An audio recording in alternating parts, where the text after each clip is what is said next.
welcome back to Coach Craig Sports. Today is Tuesday, so this is going to be the waiver wire episode. So we're going to be looking position by position. Guys that are available in most leagues for the most part, usually less than 50% in either ESPN or Yahoo leagues. There might be a couple of guys that are a little bit higher than that. I'll mention them just for you guys to keep a lookout on. But without further ado, let's get started here. So we're going to start off with quarterbacks. First off, I got Joe Burrow here. Joe Burrow is 31 out of 44 this past weekend. 312 passing yards, 2 touchdowns, -1 yards rushing, 24.38 fantasy points. This is all going to be 6-point passing touchdown leagues for the quarterbacks and PPR scoring for the running backs, wide receivers, and tight ends. Burrow is owned in about 53% of ESPN leagues and 73% of Yahoo leagues. So there's a good chance he's not out there, but if he is, just take a look for him. He goes against Jacksonville's defense this weekend. Next up, we got Jared Goff. Jared Goff was 23 out of 32 for 321 passing yards, 2 touchdowns, 1 interception, 4 rushing yards, and 1 rushing touchdown, 31.24 fantasy points. He was a top 5 quarterback this past week. In ESPN, he's only owned in about 37% of leagues. Yahoo's about 63%. So he's a guy that you could go out if you need a streaming quarterback this week. He plays against the Giants. Should be a good matchup for him. Next up, we got Ryan Fitzpatrick. Another guy in a great matchup, another streaming option this week. He was 18 out of 20, 160 passing yards, 2 touchdowns, 38 rushing yards, and 1 rushing touchdown. 29.2 fantasy points this past weekend against Jacksonville, or should I say Thursday against Jacksonville. He's owned in about 6% of ESPN leagues, 7% of Yahoo leagues. Goes against Seattle's defense that is pretty porous this week and really banged up. So there's a good chance that he puts up points this weekend. Next up, we got Nick Foles. Nick Foles came in and replaced Mitch Trubisky this past week. He was 16 out of 29, 188 passing yards, 3 touchdowns, 1 interception, -3 rushing yards, 23.2 fantasy points. Owned in about 1% of ESPN leagues, 3% of Yahoo leagues, so there's a great chance he's out there. If you need a quarterback, he doesn't have the worst matchup against the Colts, but it's not the best one either. He's probably a guy you want to stash on the end of your bench, see how he does going forward, and use him in positive matchups. Last but not least, we got Justin Herbert again. We talked about him a little bit last week. He was 35 out of 49, 330 passing yards, 1 touchdown, 1 interception, 15 rushing yards. He did have a fumble that he lost as well, so he ended up with 16.7 fantasy points. Not a great day overall against a poor Carolina defense. He goes against Tampa Bay in Week 4. He's owned in about 15.5% of ESPN leagues and 21% of Yahoo leagues, so he's purely just a stash at this point and see how he does. And you could use him in streamable matchups. I would not play him against Tampa Bay this week. Next up, we got to talk about Rex Burkhead. He was a top 5 running back this past week. James White did miss the past 2 weeks due to the death of his father and his mother being in critical condition. Once again, prayers go out to him and his family. Burkhead looked great in this game. 6 carries for 49 yards, 2 rushing touchdowns. He saw 10 targets, had 7 receptions for 49 yards and 1 touchdown. He had 34.8 fantasy points. He's only owned in 21% of ESPN leagues and 12% of Yahoo leagues. Goes against Kansas City this week. I wouldn't expect him to repeat this. He's a flex-worthy candidate if James White doesn't play. He should see the receptions to matter enough. He obviously is not going to see 10 targets again. That's kind of a fluke to me more than anything. He's a guy that could get you maybe 1 touchdown, a little bit of rushing yards, a little bit of receiving yards, and a couple of receptions. He won't kill you. But with that being said, do not invest like 30% of your budget in Rex Burkhead because it's not going to end up good. They still got Sony Michel there, J.J. Taylor, James White's coming back. Damian Harris is going to be back as well. Probably the biggest running back guy this week is Carlos Hyde. Chris Carson was injured in week 3. Twisted his knee a little bit. Hyde had 4 carries for 12 yards, 1 target for 1 reception, 11 yards. Ended up with 3.3 fantasy points. Obviously, that doesn't sound like a lot, but Carson played most of this game until he got hurt. Hyde's only owned in about 10% of ESPN leagues and 19% of Yahoo leagues. Good chance he's out there. He's probably a guy that you can spend, 15 to 20% of your fab budget and throw him into your lineup right away. He goes against Miami this week, so it could be a favorable matchup. Next up was one of my favorites from last week that I mentioned as a sleeper, Jeff Wilson Jr. So Tevin Coleman's on IR. Raheem Mostert's still got his knee injury. He's probably going to miss this week. And now Jerick McKinnon also has a rib injury as well. Jeff Wilson Jr. had 12 carries for 15 yards. Not very good yards per carry. Ended up with 1 rushing touchdown. He had 3 targets for 3 receptions, 54 yards and 1 receiving touchdown. Ended up with 21.9 fantasy points. He's only owned in about 15% of ESPN leagues and 23% of Yahoo leagues, so there's a good chance he's still out there. Philadelphia, the Eagles' run defense was a little bit better against Joe Mixon, but the Bengals' offensive line isn't very good. The Eagles haven't been too great against the run this year, so if McKinnon misses, Jeff Wilson Jr. is definitely somebody you can start this week.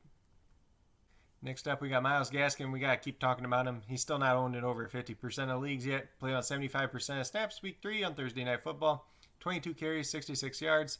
Not the greatest yards per carry average, but a lot of it was just running out the clock. 5 targets, 5 receptions for 29 yards. 14.5 fantasy points.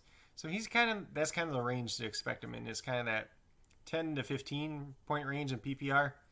So he's a guy that's kind of like a solid flex play. He's not going to hurt you, but he's not going to win you the week either.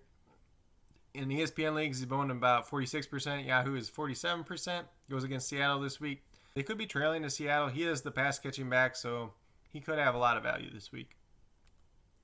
Next up, we got Justin Jefferson, who boomed. He really, really boomed coming out of nowhere this week. He played on 78% of snaps, which was definitely a positive sign to see. Olabisi Johnson barely played in this game. It's kind of weird. And Tajay Sharp, I believe, was inactive. So this is a good sign for Justin Jefferson going forward. With that being said, I wouldn't blow too much money on him on your budget, maybe 10 to 15%. He's probably not a guy you want to start this week unless you really, really need a wide receiver. He does go against Houston, so it's a positive matchup. And last week he had 9 targets, 7 receptions, 175 yards, 1 touchdown, 30.5 fantasy points, ended up as a top 5 wide receiver on the week. He's only owned in about 33.5% of ESPN leagues, 32% of Yahoo leagues, so there's a good chance he's out there in 2/3 of leagues. He's definitely a guy you want to stash on your bench. Like I said, I probably wouldn't play him this week unless I really need a wide receiver. Next up, we got Brandon Aiyuk. Brandon Aiyuk played on 73% of snaps. He had 3 carries for 31 yards and a touchdown. So they kind of involved him in the running game, kind of like that Deebo Samuel type of role. 8 targets, 5 receptions, 70 yards. 21.1 fantasy points. About 17% of ESPN leagues, 29% of Yahoo leagues. Goes against Philadelphia this week. Could be a bad matchup with Darius Slay if Slay covers him.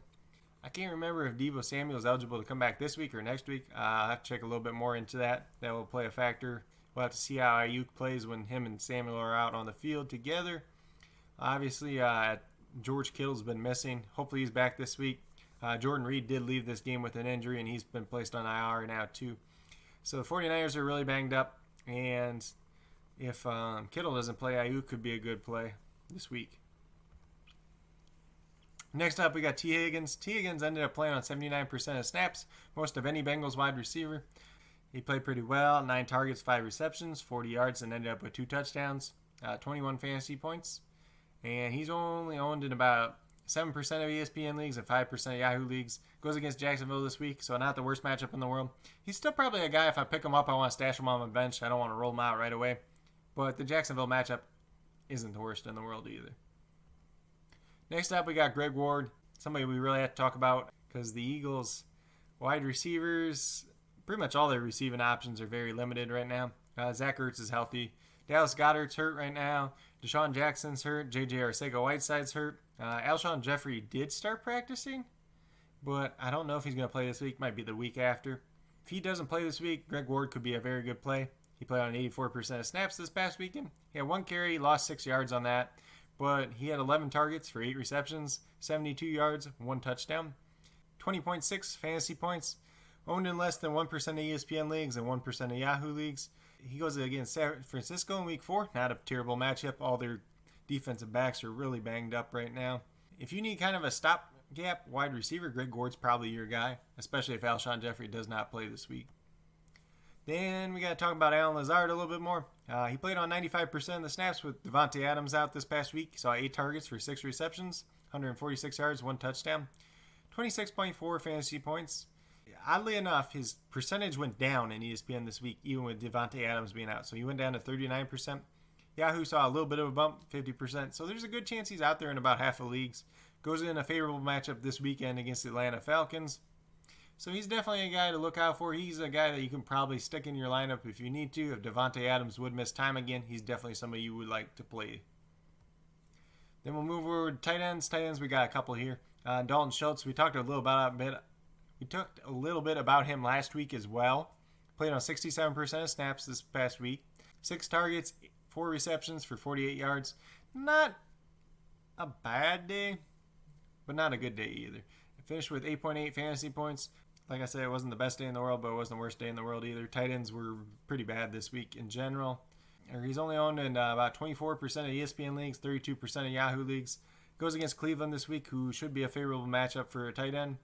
So he's definitely somebody to look out for. He might be a little volatile week to week, but he's not somebody that's going to kill you. I don't think he's ever going to put up a 0 week, but he's probably not going to win you the week either. Next up, we got Logan Thomas. Logan Thomas I've been talking about for a couple weeks now. Played on 85% of the snaps, so a very high snap count once again. 7 targets. I like that again. He's seen 8, 9, and now 7 targets. So he's being targeted. He's definitely the number 2 option for Washington. 4 receptions for 31 yards, 7.1 fantasy points. Not the greatest day in the world. He might be a little more touchdown dependent than anything, but the fact that he's seeing these targets is definitely beneficial. He's only owned in about 19% of ESPN leagues, 33% of Yahoo leagues. Goes against Baltimore this weekend. Not the greatest matchup in the world. So he's probably somebody you want to stash on your bench, but with the numbers he's putting up, with the athleticism he's got, he's definitely somebody that should be stashed. And if Dwayne Haskins ever gets benched, he could see an increase in value. Next up, we got Jimmy Graham. Jimmy Graham played on 67% of snaps. Saw 9 targets, 6 receptions, 60 yards, 2 touchdowns, 24 fantasy points. He's available in a lot of leagues, honestly. 13% of ESPN leagues, 10% of Yahoo leagues. Goes against the Colts this weekend. Colts are not known to be great against the tight end, so it could be a good matchup for him. Also, Nick Foles taking over. Nick Foles generally likes to throw to the slot receiver and the tight end, so it could be good news for Jimmy Graham. Seems like they've been using him in the red zone quite a bit, and the fact that he saw 9 targets is definitely worth picking up. Then last but not least, we got defenses to consider. So first off, we got Denver. They're only owned in about 41% of leagues in ESPN, 37% in Yahoo. They go against the Jets on Thursday Night Football this week. You've seen how bad the Jets were last week. They gave up 2 defensive touchdowns to the Colts. Denver's got a decent defense, not the greatest defense in the world, but not bad by any means. Next, we got the Rams. The Rams are going against the Giants this week. Giants, they're also a team that's pretty banged up by injuries. Their offensive line is not the best. The Rams have a good defensive line, so this is a favorable matchup. Rams are owned in about 21% of ESPN leagues, 57% of Yahoo leagues, so there's a good chance they're out there as well. Last but not least, Arizona. This is kind of like the last one I just threw on there because I like to have 3 when I'm talking about these at least. There's not too many good matchups in defenses this week you're able to pick up in most leagues at least. They go against Carolina this week. Carolina hasn't been too great. I know they did win last week, but more or less it's because their defense was able to get turnovers. Arizona's only owned in about 38% of ESPN leagues, 43% of Yahoo leagues, so there's a good chance they're out there as well. If you have a better option than this, just go with your better option, but these are just a couple defenses to consider if you're streaming defenses week to week. But with that being said, that's pretty much what I got for waivers this week. It's going to be a little bit interesting waiver wire week. Nobody too crazy out there that you're I gotta have. A couple of stopgap running backs potentially with Carlos Hyde and Jefferson Jr.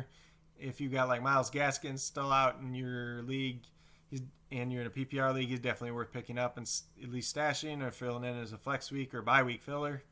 Overall, we got a lot of rookie wide receivers that you can pick up, take a shot on, stash them on the end of your bench. If they're in a good matchup, you can play them. If you see that they're becoming more dependable, you can play them as well. I hope you guys all enjoyed this waiver wire episode. Hopefully this information was really helpful for you guys. If you guys have any questions at all, feel free to leave them down in the comments. If you're wondering about picking up a player, dropping a certain player, how much you should spend on a certain player, just let me know down in the comments, or you can reach out to me at CoachCraigSports@gmail.com, on the Coach Craig Sports Facebook page, or on Twitter at Coach Craig Sport. But with that being said, if you guys liked and enjoyed this video, please give it a thumbs up. I really appreciate it. If you guys haven't already subscribed to the channel or you're new to the channel, please consider subscribing. I know there's a lot of you out there that watch my videos that aren't already subscribed. I really appreciate it. It helps build the community that we are trying to build here at Coach Craig Sports. If you're a new or current subscriber who hasn't already done so, also hit that notification bell down below. It'll let you know every single time I post up a video. Post up about 5 videos a week, pretty much every day, and then a live stream on Sunday. But with that being said, that's all I got for today. Hope you guys found this information useful. Hopefully you can use it in your leagues, and have a great rest of your day.